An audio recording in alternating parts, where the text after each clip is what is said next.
Hey, beautiful people. Welcome back to a brand new episode of Point of View. Thank you so much for tuning in. Today, we are excited, as always, to welcome back the beautiful Ree and Shirley. Hey, y'all. How you doing? Coming up on today's show, Cynthia Erivo is set to star as Jesus in an upcoming Hollywood Bowl production. And the U.S. government is looking to cut off all purchases of junk food if you have food stamps. We have a lot to catch up on, so come on in, join the discussion. You're watching POV.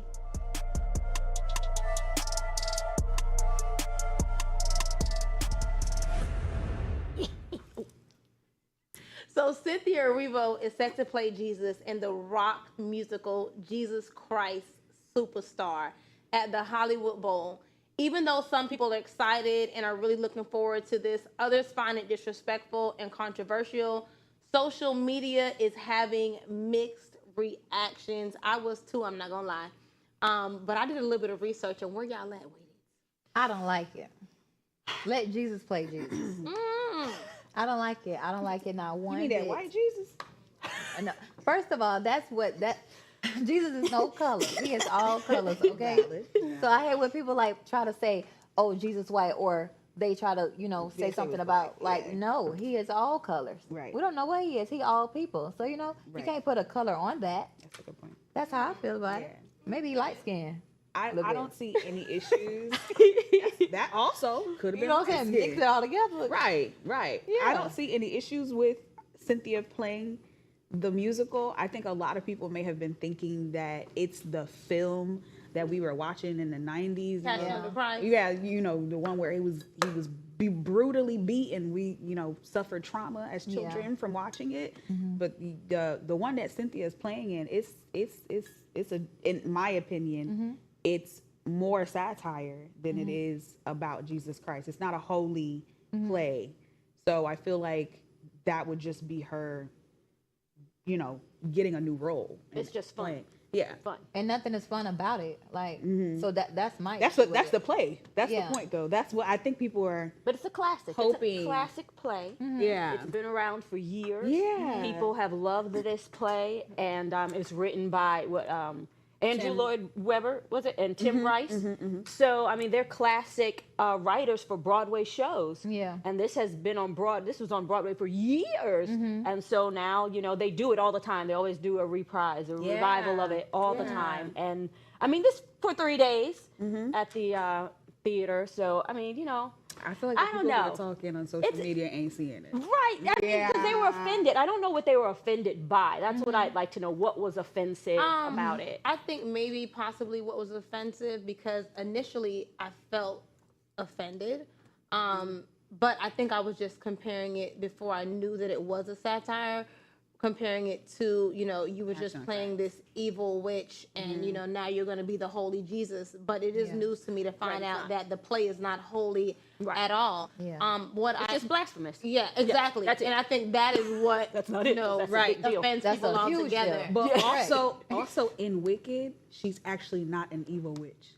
She's not an evil witch in Wicked. I haven't seen the movie, but the evil witch part that I'm getting from it, and I don't want to pass judgment, but just to me now, post Wicked, she looks like an evil witch. Right. Okay. But in the actual film, it's about discrimination against people of color, aka the green. Who are green. Yeah. So the discrimination of a person who's of color, and the interesting part about it is that her family is black, and she comes out green because of something that her black mother did.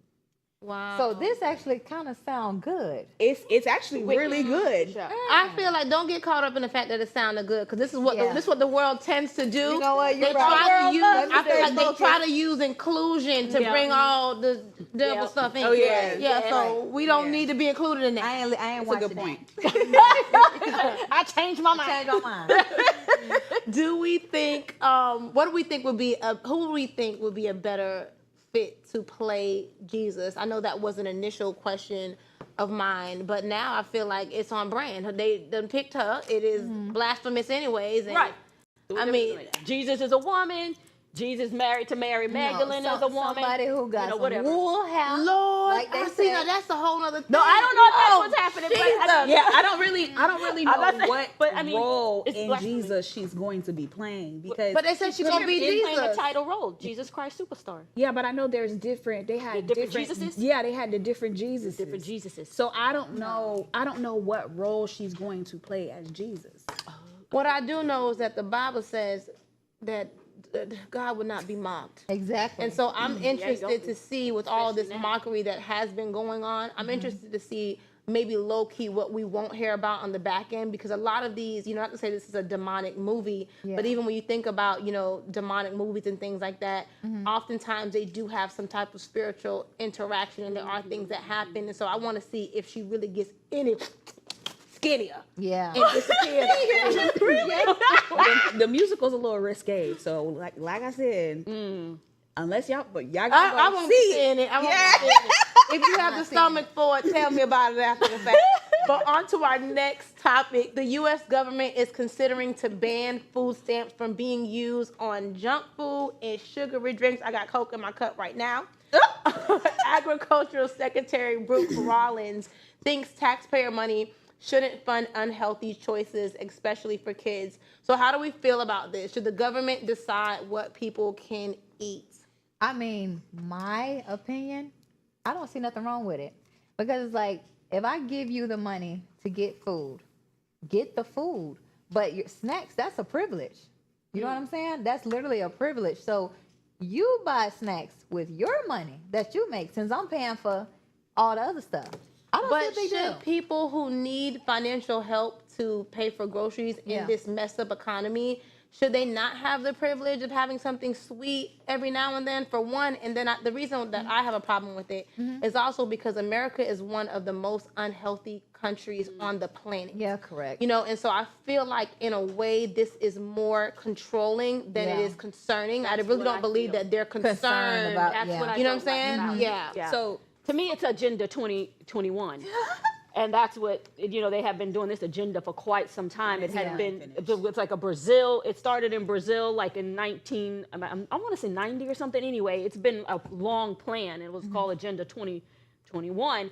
And this is part of them starting to get people to be dependent on the government in a way. So you see how all the economics are like going that way. Right. And then they're going to tell people what jobs they're going to have, how they're supposed to do this, how they're supposed. That's part of that agenda. Wow. And now when I saw this today, that brought it all back to me of what I read and what I studied on in that agenda. And I'm like, oh my gosh, this is exactly what it is. And like she said, I don't think it's out of being concerned. If it was out of concern, then you could say, Then yes, but it's correct. out of controlling people. I'm giving you the money, so you do it like I want you to do it. And that's how they plan to do it in that agenda. That's what it was all about. So in the United States, snacks are junk food, but in other countries, snacks are snacks. Oh, snacks are snacks. Snacks are not snacks. junk food. Snacks are snacks. Lay's in Europe doesn't have the same ingredients that Lay's In the America. U.S. has. That's a lot of things. So if we're gonna play this game where we're gonna control what snacks you consume, you should start with eliminating the things that cause it to be junk food Right. in the first place. I agree. Good point. That's a great point. Yeah. So now if we're gonna say we're gonna have you eat more whole foods, cool, you're gonna have us eat more whole foods. Why don't you just make the snacks whole food? Make them healthy. Make them healthy. Right. Correct. Right. I That's agree a with really that. good point. So do we think that imposing this ban, does it seem harsh, or what if they just limit the junk food that people are allowed to purchase with food? I don't know if it's harsh. I don't know. I feel like in one instance, it would be, I don't like to be on that side, but in one instance, it would be good because it will at least encourage people to eat healthier. Yeah. On the other end, people like snacks. I just feel like you shouldn't tell people what they should get just because you're like, these are the entitlements, and they were entitlements of what they were called all along, and you're giving this to people. I think they should be allowed to get what they want. But then on the other hand, it encourages eating healthier. I don't know. I just feel like when you said about the entitlement. Okay, I get that, but it's kind of like certain people feel like they're entitled to get these food stamps. So you want me to to give you the money. Yeah. But okay, so I'm giving you money for food. The food that I'm telling you to buy, you can survive. You and your kids. Yeah. Yeah, because you Snacks know, is a privilege. them candy ladies, Correct. they be using them food stamps to buy the Exactly. snack to sell. Don't put them out there. Please. But one thing that I did see, I was coming up in conversation, and I don't know if they're like, trying to like put it into legislation, but I did see something about possibly being able to control or monitor in some sort how long people are also able to stay on Section 8 and government assistance. Now, that is something that I feel like should be regulated versus how, like, so many people you've heard maybe through the grapevine that, they've worked the system and figured it out so well that their kids are, inheriting their Section 8. It's something to leave to your kids. And, 3 generations have been on Section 8. Wow. And that's why there's a waiting list, and the people that need it to really better their lives, they can't get none. And it's like with the whole Section 8 thing, it's really disturbing when you really, really think about it and you just sit there and just really consume. Like for people, okay, like single moms or whatever, single dads, whoever, if they need Section 8 because they can't afford, I get it. But a lot of people, they're not even thinking about the bigger picture. When you're on Section 8, a father can't live in the house with you. Right. That's the agenda. Yes, because if he does, you lose your Section 8. So these people have formed something. So we can't even have a 2-parent household. So then what that do? That leaves this man to go find shelter somewhere else, which creates another broken home, and it just keeps going. But what about a family that's economy? Really good. We got to take a short commercial break. I hope maybe we can pick this up after the break. Y'all don't go nowhere. You watching POV.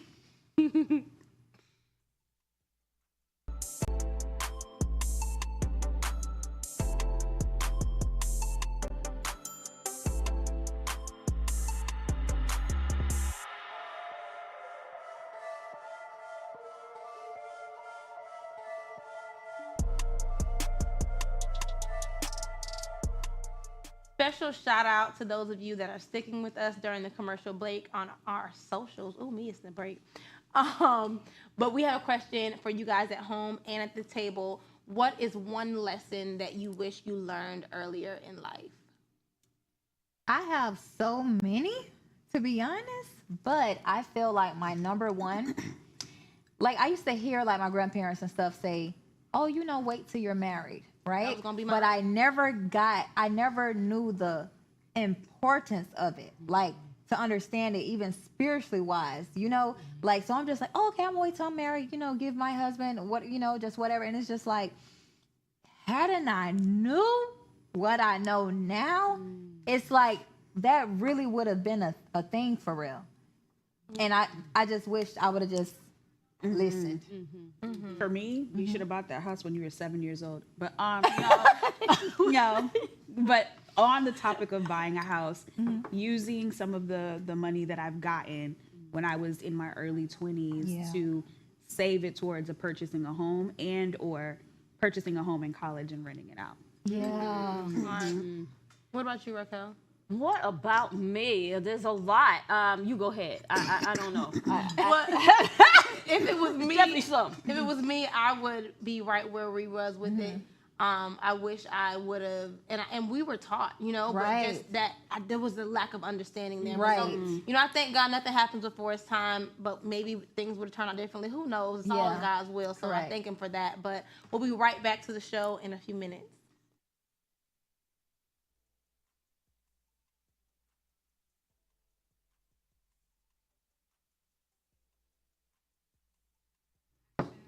Welcome back, y'all. It's that time of the show where we talk about all things love, life, relationships, and everything in between. Let's get into Girlfriend's Guide.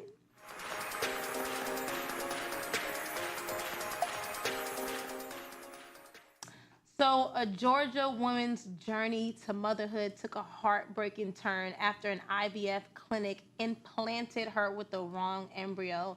Christina Murray ended up giving birth to a black baby that was not biologically hers, and she later faced the painful decision to give the child up. Now she's seeking justice while holding on to hope for the future. In your opinion, what would you have done in her situation? So this is a white woman who had a black baby through IVF. I would have fell out my chair. Yeah, I would have fell out. Been like, what in the world happened here? Oh no, this is a problem. We Correct. need to figure this out. Correct. She's so kind. It looked like she raised the child up Well, she until seemed about to have 3-4 really loved it. months. Yeah. Yeah, that's really heartbreaking. But you would have got my surrogate fee because that's 3 months plus holding the baby for 9 months. Right? You would have got any fees for my body having to be stretched, changed in any way, shape, or form. You would have probably have to pay for everything that I had to pay for to Yeah. keep that baby alive for 4 months. Yeah. I would have sued the whole center. It wouldn't even been no center no more. Like me as a black woman, if I would have went and I would have had a white baby, I would have literally been heartbroken. Sure. First of all, I don't want nobody else sperm that I don't want in me. Right, especially with That's so, IVF. that's Yeah. like no. That's where I draw the line. Yeah. And then I have to gain. I done waited 9 months. Mm-hmm. Talk to this baby, read it books, sung songs, build a bond, and now I got to give it away Yeah. because it's not even mine. And that's what she was hurt about. She seemed to have been really hurt about having to give the baby back. Like they were going to sue her, the family. They found the family Wow. that the baby belonged to. So I don't even think it was her eggs or like you Yeah, say no, it the wasn't, bodily yeah. fuel, the Yeah. sperm, none of it. Oh. So that's like an invasion of your body Yes. already, A- right? An invasion. And literally. then the family got the baby, but they were going to sue her, and she was just like, have the baby. She's like, she's hurt by it because she's Yeah. like, I had this that's baby for 9 traumatic. months. Like, how you Right. gonna sue me? This is like my Like, it's baby my fault. now. Right. Yeah. And so she just went ahead and gave the baby back, and now she's like suing that clinic for she sure, as should. she should. Yeah. And now she's like, I don't even know where my eggs are. Right. And you see what I'm saying? Yeah, that's so so her eggs sad. can be in somebody else's Oh my body. That's what she's thinking, No, or ma'am. somewhere out there. And she's Yeah. like, what? And she does have a really good lawyer, allegedly. Yeah. And so I hope that it really works out for her. But to your point, I didn't even think about that. That she needs compensation for them fees because how you just gonna come and take the baby from me?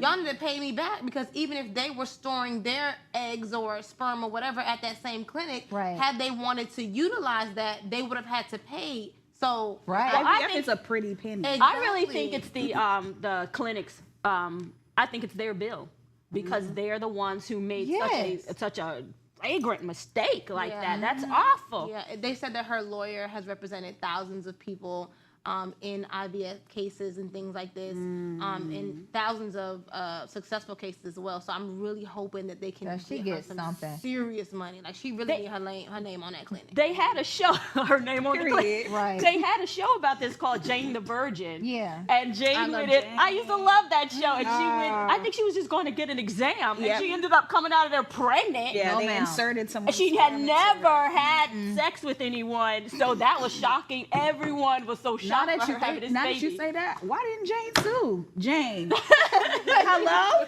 I think she Your had, abuelita she was. didn't do it either? Listen, we recently spoke about Jamaica wanting to implement mandatory DNA testing at birth. This is something that would have definitely come in handy. Yeah. You know, just go ahead and run that baby. Let's Right. get a receipt real quick. Yeah. I think they should They do that do, though. but Mandatory.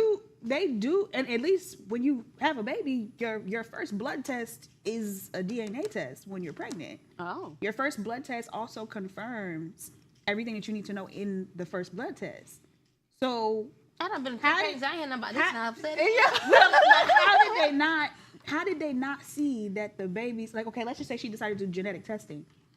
They didn't see that the genetics were not her. That's a whole But nother you're lawsuit. saying, you're saying this is something that they do. That's When like you a when mandatory you're thing? first pregnant, they ask you, do you want to get genetic testing to confirm whether the baby's gonna have Down syndrome? Are they gonna have Yeah. Okay, sickle cell this is true. This is anemia? true. So when you do the genetic testing, you need genetics. Right. Is Right. this her genetics? Oh. And it'll tell you, is it a white baby? Is it a how did y'all miss What in the this? world really going on here? Pay up. How do we think this story would have played out if Christina fought to keep the baby? Do we think she would have won the case? I mean, She should've, She right? could have. Probably. She literally She could carried this have. baby. Because I literally carried it. Yeah. So it's like, how could I? Luckily, it's she not my got a fault. good heart. Yeah. You know what I'm saying? Yeah. Because She didn't request. this is Yeah. technically mine. Yeah, And but that's, she what didn't request that's how that. she felt, though. She like, didn't request the this is my insemination child. by someone else. Yeah. So She felt like it was her child.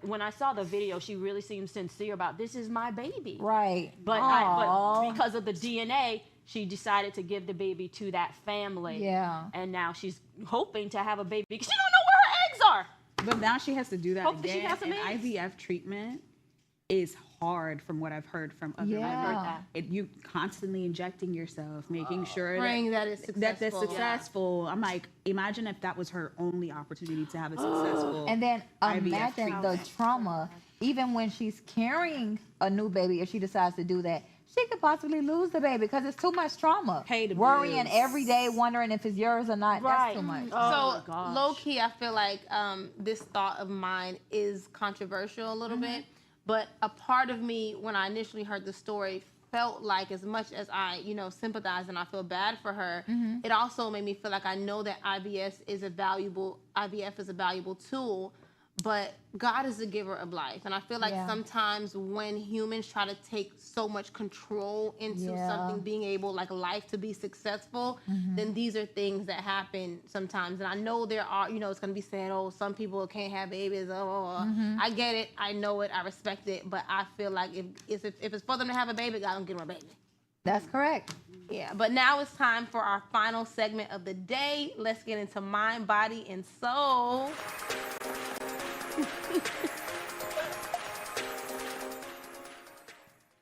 We all feel stressed from time to time, right? Yes. Right? But right now, Whether it's work, right? Am I the only one? for real. Whether it's work, life, or just chaos of it all, we could all use a little break. So today we're talking stress management, easy and effective ways to decompress and take control of these overwhelming moments. So how do you guys unwind when life gets hectic? I have like 3 things that I do, mostly daily, but after I get out of the shower, I literally massage myself down. Like I massage my body. That's why I your have- skin looks so good. Exactly. Okay. I have Dr. Teal's spray, the Dr. Teal's oil. I got anything, and I literally act like I'm in a massage parlor because I love massages too. Okay. But I do that every day. I rub myself down. I massage my shoulders. Do like this. No, I be here because it'd be right there. Okay. Yeah. So then I do that. I spray my pillow with that Dr. Teal sleep spray. I know that's I do good. that. So I always try to go to sleep and make sure that my body is in a peaceful state. I only went to sleep mad one time that I can really recall. Yeah. But I'm not with that. I make Yeah. sure everything is in a peaceful state, and I just go sleep like a princess. I love that. Yeah. I like that. Thank you. So I work a very high stressful life because I own my own business. So life is very stressful for me. But my favorite thing to do is the moment I feel stressed is play gospel music Yeah. so that I can calm down. A long hot shower. So none of the 5 minutes. We're talking 10, 20 minutes Yeah. hot shower. Spraying my bed with lavender oil. Telling you, lavender oil. Lavender oil so I can sleep peacefully. And then I journal my thoughts because Yeah. it's okay for me to be angry. It's not okay for me to express anger to people who didn't cause the anger Yeah. or the stress. Right. So I immediately my journal, write Same. everything down, get everything out of my mind. And normally I'll be fine Yeah. once I do those 4 steps. It works. Journaling really works. Yeah. I do that every morning. I'm gonna try it. Yeah, empty your mind. Just Yeah. empty. I like to burn the incense. I like to take a bath, a long bath. I like to have my favorite show. Yeah. Sitting there while Yeah. I'm in the bath Yeah. playing. And I'd like to just do that, and then when I'm going to sleep, I put on like maybe some Hertz or something, or put on some scriptures, Yeah. and just let that just keep filling the room And that- and calm me down. And then I feel a lot better when I wake up. Yeah. I love that for y'all. So what you I gotta doing? get into spraying this lavender oil. I'm telling you. Yeah, and these Dr. Teals on my pillow. you It's would hard sleep when like you a got baby. kids still sleeping in your bed, though, baby. They might be over there choking. But it's actually good for them too. Just Yeah. put water. Spray them on it. Okay, Put some okay. water. Spray Spray on that them. Dr. Teal's on everybody. Let's lay down. Peaceful. No, I'm gonna try it. I have this thing that I've always maybe it's a little mind game that I play with myself, and so if I'm having like a bad, stressful, tension-filled day or moment, I give myself like maybe 10, 15 minutes. So whether that is a cry, a Yeah. scream, I got 10 minutes, Right. baby. After that, it's over. We're moving on to the next thing, and so it really helps me not to harbor negative feelings or energy. Right. And just, I don't let it fester, so it typically doesn't grow. I think it also came from just being very forgiving, and so I try to forgive myself, throughout Right. the day often. But sometimes I feel like I'm too forgiving. That's a topic for another day. You can't say you're too forgiving when God is not too forgiving. I'm telling you, he says, you what, know, 7 times 70 or 77, something. right. All them I sevens. don't know, honey. Right. No. Right. No, you hit it I right also now. go in the sun. So sometimes, I like, do oh that my too. God, 30 minutes I had to a get in the day. sun, the sun, because otherwise, like, I know when my head starts doing it, my body and physiology, and inside it starts tightening up. Then I'm like, okay, I know for sure I got to get out Some in the sun. sun. So everybody think that I'm crazy, but I saw Dr. CB say one day, you're supposed to walk outside with no shoes. That, I be doing that, and I be feeling like I be doing refreshed that and too. renewed. And after a while, my foot be starting to itch. I ain't gonna hold you. I don't know what's going on. I'm not lying. But before That's we wrap, ants. something is happening. But before we wrap up today's show, we've been celebrating Black History Month all month long. And we'd like to leave you with a powerful quote from Michelle Obama. The only limit to the weight of your achievements is the reach of your dreams and your willingness to work hard for them. Thank you so much for tuning in. Don't forget, Point of View, weekdays, Friday only at Afro.